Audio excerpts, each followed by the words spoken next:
न्यूजची breaking बातमी। Doctor Pervez अशरफी यांना AIMIM तर्फे उमेदवारी। अहमदनगर दक्षिण लोकसभा मतदारसंघातून AIMIM पक्षाच्या वतीने डॉक्टर परवेज अशरफी यांनी उमेदवारी अर्ज दाखल केला आहे।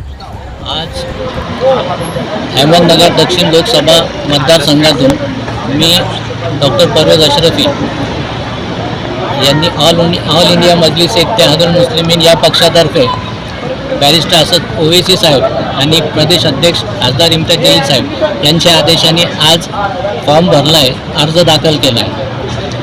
आपण पाहिलं आहे की पूर्ण महाराष्ट्रामध्ये महाविकास आघाडी आणि महायुती हे दोन ग्रुप झालेले आहेत आणि इतकं गडूळ राजकारण झालं आहे की सकाळी कोण एक पक्षात असतो आणि संध्याकाळपर्यंत त्याचा पक्ष बदललेला असतो।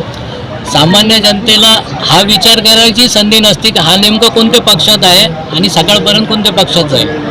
आणि दुसरी गोष्ट की महाविकास आघाडीकडून सामान्य जनतेला आणि विशेष करून अल्पसंख्याक समाजाला खूप अपेक्षा होते, परंतु 48 महाराष्ट्रातील 48 लोकसभा मतदारसंघातून एकही जागी महाविकास आघाडीने एकही अल्पसंख्याक उमेदवार दिला नाही।